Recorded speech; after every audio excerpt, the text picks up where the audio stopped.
The restaurant industry in the US is facing a storm like never before. Rising costs, shifting dining habits, and fierce competition are pushing even the most iconic chains to the brink.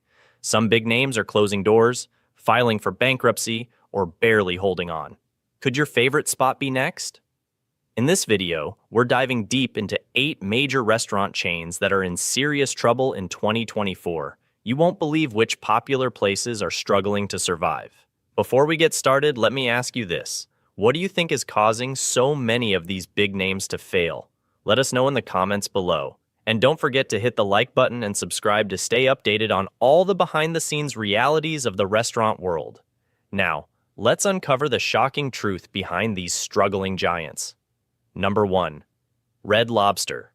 Red Lobster, the seafood giant that once dominated the casual dining industry, is now navigating some of the roughest waters in its history.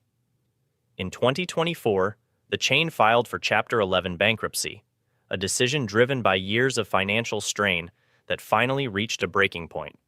The move was meant to give the company a lifeline, allowing it to reorganize its finances and keep the brand afloat. But why has such a household name struggled so much? Let's break it down. Like many in the restaurant industry, Red Lobster has been hit hard by the rising cost of doing business. The price of seafood, particularly lobster and shrimp, has soared in recent years due to supply chain issues and environmental factors impacting fishing yields. On top of that, labor costs have increased significantly, with higher wages demanded by workers in a tight labor market. Keeping their expansive menu both affordable and profitable has been a near impossible task. One of Red Lobster's most recognizable marketing tactics, its ultimate endless shrimp deal, turned into a double-edged sword. While it brought customers in the door, the promotion became a financial drain. Many customers took full advantage of the unlimited shrimp offer, consuming far more than the deal could cover profitably. While the promotion succeeded in boosting foot traffic temporarily, it ultimately highlighted deeper issues: a dependence on unsustainable marketing tactics to remain competitive. The dining landscape is shifting. More and more consumers are gravitating toward fast casual dining options or choosing delivery services over traditional sit-down meals. For Red Lobster, this change has been particularly challenging, as their brand is built on the experience of dining in and enjoying a seafood feast. Even attempts to innovate in the takeout and delivery space haven't generated enough revenue to offset the decline in dine-in customers. In an effort to cut costs and refocus on its strongest markets, Red Lobster made the difficult decision to shutter nearly 100 locations nationwide. These closures weren't isolated to low-traffic areas. Even some locations in bustling metropolitan regions failed to generate sufficient revenue to justify their operations. This downsizing, while painful, is part of a broader effort to streamline the company's operations and reduce overhead costs. Red Lobster has also faced a branding challenge. Once seen as a go-to for a special night out, younger consumers today don't view the chain with the same reverence. Competing with trendy seafood concepts and fast casual brands that offer more convenient options at competitive prices has left Red Lobster fighting for relevance in a crowded market. In September 2024, there was a glimmer of hope for the brand. After months of restructuring, Red Lobster emerged from bankruptcy under the ownership of RL Investor Holdings LLC, a group backed by Fortress Investment Group. This transition has given the company the resources to stay afloat and the opportunity to rethink its strategy. So, what's next for Red Lobster? To survive, the chain will need to focus on innovation, refining its menu, enhancing delivery and takeout services, and possibly modernizing its brand image to attract a younger audience. It's a tough road ahead, but if Red Lobster can adapt to the shifting tides of the restaurant industry, it might just reclaim its position as a leader in seafood dining. This story of a once thriving chain now struggling to survive serves as a wake-up call to the entire restaurant industry. Evolve or risk being left behind? The question is, will Red Lobster rise again? Or is this the beginning of the end for the seafood staple? 2. TGI Fridays. TGI Fridays, once a beloved name in the casual dining scene, is now grappling with some of its toughest challenges. Afloat. This news came after a year of closures, with approximately 130 locations shutting their doors, leaving only 163 restaurants in the U.S., compared to 270 at the start of the year. The decline in TGI Friday's fortunes can be traced to several key factors. Rising operational costs, driven by inflation, have significantly strained the company's profit margins. With higher food prices and wages cutting into already thin margins, the chain has struggled to compete. Compounding this issue is the shift in consumer behavior. Diners are moving away from traditional sit-down restaurants, favoring fast casual spots that offer quicker service, customizable options, and often, a healthier menu. The competition has also grown fiercer. Chains like Chipotle and Shake Shack have captured the attention of younger generations, luring customers away with trendy, Instagram-worthy meals and an efficient dining experience. For TGI Fridays, a brand rooted in nostalgia and tradition, keeping up with these modern trends has proven difficult. These challenges have forced the company to reassess its strategies. TGI Fridays now faces the uphill task of reinventing itself while managing its shrinking footprint. Whether it can adapt to the changing landscape of the restaurant industry remains uncertain, but the pressures it faces are emblematic of broader trends reshaping casual dining across the U.S. Number 3. Buca di Beppo. Buca di Beppo, the beloved Italian-American restaurant chain known for its family-style dining and eclectic ambiance, has faced significant challenges in 2024. In August, the company filed for Chapter 11 bankruptcy, burdened with over $10 million in debt, including approximately $1.36 million in unredeemed gift cards. This financial strain led to the abrupt closure of 13 underperforming locations across the country, reducing the chain's footprint by more than 20%. Notable closures included restaurants in Sacramento, California, Salt Lake City, Utah, Livonia, Michigan, and Colony, New York. The pandemic severely disrupted Buca di Beppo's operations, resulting in limited customer demand. Even after lockdown restrictions were lifted, the company struggled to return to pre-pandemic revenue levels. In the first 5 months of 2024, revenue fell 10% to $74.8 million compared to the same period the previous year. In addition to declining sales, Buca di Beppo faced increased operational costs, including rising food prices and labor expenses. These financial pressures, coupled with staffing challenges, made it difficult for the company to maintain profitability. Despite these setbacks, Buca di Beppo plans to continue operating its remaining 44 locations across 14 states. The company aims to restructure and strengthen its brand, with no immediate plans for further closures. Buca di Beppo's struggles reflect broader trends in the casual dining sector, where many chains are grappling with similar challenges. The shift in consumer preferences toward fast casual dining and takeout, along with economic pressures, has significantly impacted traditional sit-down restaurants. As Buca di Beppo navigates its restructuring process, the future of this once popular dining destination remains uncertain. The company's ability to adapt to changing market conditions will be crucial in determining its long-term viability. Number 4. Rubio's Coastal Grill. Rubio's Coastal Grill, known for its iconic fish tacos and fresh, coastal-inspired flavors, is facing one of its toughest years yet.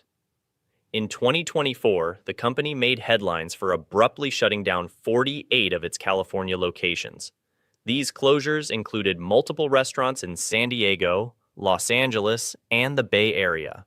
Once a beloved dining option for many, these closures signal a growing struggle to keep up with mounting challenges in the restaurant industry. The story doesn't end there. Shortly after the closures, Rubio's filed for Chapter 11 bankruptcy, its second filing in just 4 years. This time, the reasons were even more daunting. Rising operational costs have been relentless, with California's new $20 minimum wage for fast food workers implemented in April 2024, hitting labor expenses hard. Add to that inflationary pressures on ingredients, increased rent, and supply chain disruptions, and Rubio's found itself in deep financial trouble. But it's not just the numbers that are working against Rubio's. The way Americans eat out is changing. Many consumers now favor fast casual chains that offer healthier, customizable options or a tech-savvy dining experience. Brands that have embraced digital ordering, app-based loyalty programs, and seamless delivery have gained a competitive edge. Rubio's, despite its efforts, has struggled to keep pace with these trends. Another factor at play is market saturation. California, in particular, has become a battleground for fast casual Mexican food, with players like Chipotle and smaller, locally inspired taquerias attracting a large share of Rubio's former customer base. The younger, health-conscious crowd, who once flocked to Rubio's for its fresh ingredients, now gravitates toward more innovative and customizable menu offerings elsewhere. To navigate these challenges, Rubio's has decided to consolidate.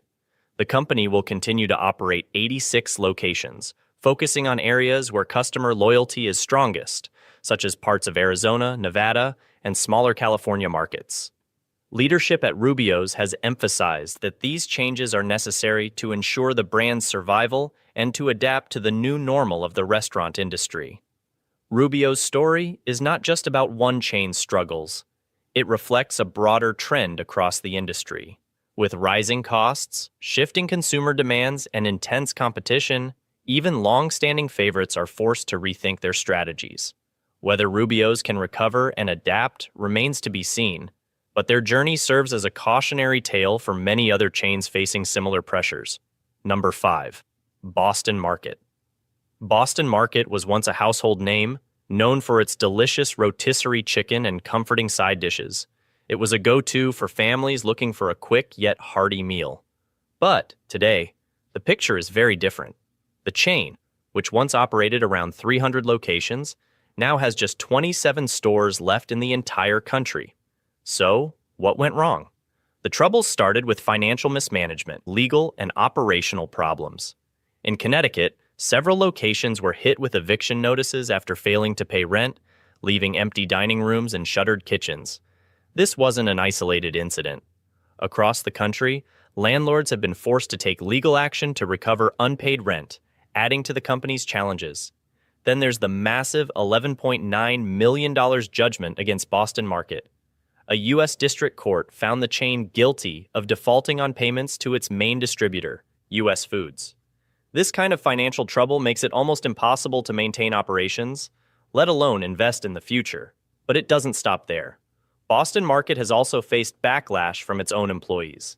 In New Jersey, the Department of Labor stepped in and forced 27 locations to close after uncovering that over 300 workers were owed more than $600,000 in unpaid wages. Imagine working long hours, only to find out your paycheck isn't coming. This not only hurt employee morale, but also the company's reputation. So why is Boston Market falling apart now? The broader restaurant industry is evolving rapidly. Consumers are gravitating toward healthier options, local eateries, and fast casual brands that offer customization and fresh ingredients. Boston Market, while nostalgic, has struggled to keep up with these trends. Their menu hasn't adapted quickly enough to shifting consumer tastes, and their reliance on traditional dining formats makes them less competitive in today's delivery-driven market. To make matters worse, inflation and rising food costs have eaten into already slim profit margins. Many restaurant chains are dealing with this, but for Boston Market, the financial instability made it harder to weather the storm. This decline is a cautionary tale for the restaurant industry. Boston Market's failure to adapt to consumer preferences, paired with ongoing legal and financial troubles, shows just how quickly a beloved brand can fall from grace. The question now is whether this iconic chain can find a way to survive, or if it will soon become a thing of the past. If you've ever dined at Boston Market, what are your memories? Do you think they can make a comeback? Share your thoughts in the comments below, and don't forget to like and subscribe for more deep dives into the challenges facing your favorite brands. Number 6. Applebee's. Applebee's is set to close 25 to 35 locations in 2024. A decision that underscores the mounting challenges faced by the casual dining industry. Customer traffic has been steadily declining, with the brand reporting a nearly 6% drop in same-store sales in the third quarter compared to the previous year. This marks the sixth consecutive quarter of negative growth, a trend that signals deeper issues within the company. One of the primary drivers behind this decline is the shift in consumer preferences. Many diners are now gravitating toward fast casual and quick service restaurants, drawn by the promise of quicker service, affordability, and often healthier options. In contrast, sit-down chains like Applebee's are struggling to keep up, unable to fully meet these changing expectations. Economic pressures are compounding the issue. Inflation and rising operational costs have left Applebee's with tough choices. To maintain profitability, the company has opted to shutter underperforming locations, hoping to streamline operations and focus on more lucrative markets. While these closures are necessary for the brand's financial health, they highlight the broader difficulties that casual dining chains are facing in today's fast-changing restaurant landscape. Applebee's struggles serve as a reminder that adaptability is key in a rapidly evolving market. The question remains whether the brand can pivot quickly enough to meet the demands of modern diners and secure its place in the industry's future. Number 7. Wendy's. In 2024, Wendy's announced plans to close 140 underperforming and outdated restaurants across the U.S. These closures are part of a strategic move to strengthen the brand by focusing on more profitable locations. The affected restaurants are primarily in areas with lower growth potential and have average annual sales of about $1.1 million, which is below the company's typical performance. By closing these locations, Wendy's aims to improve overall profitability and operational efficiency. Despite these closures, Wendy's plans to open between 250 and 300 new restaurants globally by the end of the year, targeting high-growth areas to enhance brand presence and customer experience. This strategy reflects a broader trend in the fast food industry, where companies are optimizing their portfolios by closing underperforming units and investing in new, more promising locations to better meet changing consumer preferences and market dynamics. Number 8. Cracker Barrel. Cracker Barrel, once a staple of Southern comfort and family dining, is facing a steep uphill battle in 2024. In recent months, the company has made the difficult decision to close multiple locations across the U.S., including the last remaining store in Oregon. For many, this signals a troubling shift in the restaurant industry, where even iconic names are struggling to stay afloat. The closures aren't random. They reflect deeper financial struggles that have been brewing for years. Recent reports revealed a significant decline in Cracker Barrel's net income, dropping to $18.1 million in the fourth quarter compared to $37.5 million the year before. Rising operational costs, from wages to food prices, are eating into profits. But perhaps the biggest blow has been a sharp decline in customer traffic. In today's fast-paced world, fewer people are stopping for the sit-down, home-style meals Cracker Barrel is famous for. Cracker Barrel has been known for its rustic charm, hearty meals, and gift shop experience that evokes nostalgia. Yet, nostalgia alone isn't enough to keep the doors open. The company is taking action, unveiling an ambitious 3-year turnaround plan. They've committed up to $700 million to remodel outdated locations, modernize menus with trendy items, and embrace technology to streamline operations. Some locations are experimenting with delivery and pickup services to appeal to younger, on-the-go customers. But it's a race against time. The dining landscape has shifted dramatically post-pandemic. Fast casual chains and food delivery apps have changed how people eat, with convenience and speed often outweighing the traditional sit-down experience. Cracker Barrel's challenge is to remain relevant while staying true to its roots. One trend working against the chain is the declining popularity of full-service family restaurants, particularly among younger generations. A recent survey showed that millennials and Gen Z diners are less likely to prioritize dining out at traditional establishments like Cracker Barrel, instead opting for faster, trendier, and often healthier options. Adding to the challenges, inflation continues to pinch consumer spending. Families that once enjoyed Cracker Barrel's all-you-can-eat biscuits are now cutting back on dining out altogether. This double-edged sword of declining traffic and rising costs has left the company in a precarious position. Still, Cracker Barrel remains a beloved brand for many Americans, especially older generations who appreciate its comforting, homey vibe. The question now is whether these efforts will be enough to bring customers back through the doors, or if Cracker Barrel will become another casualty of the evolving restaurant industry. What do you think? Can Cracker Barrel turn things around? Or is this the beginning of the end for one of America's most iconic dining experiences? Share your thoughts in the comments below and stay tuned as we continue to track the fate of the restaurant industry in 2024. The struggles of these 8 major restaurant chains reveal the tough realities of the U.S. restaurant industry in 2024. Economic pressures like rising food and labor costs are squeezing profit margins, while changing consumer preferences, favoring convenience, health-conscious options, and fast casual dining, are forcing traditional sit-down restaurants to rethink their strategies. Increased competition from both smaller, agile eateries and massive fast food brands has only added to the pressure. Looking ahead, the restaurant industry must adapt to survive, embracing technology for smoother operations, investing in delivery and pickup services, and diversifying menus to meet modern tastes are no longer optional. They're essential. Chains that innovate and stay ahead of trends may find new paths to success, while those that resist change risk fading away. The future of dining could include more focus on sustainability, personalized customer experiences, and hybrid models that combine the appeal of traditional dining with the convenience of digital services. The road ahead is challenging, but it's clear that adaptability will separate the survivors from the rest. Which of these chains will rise to the challenge, and which will fall,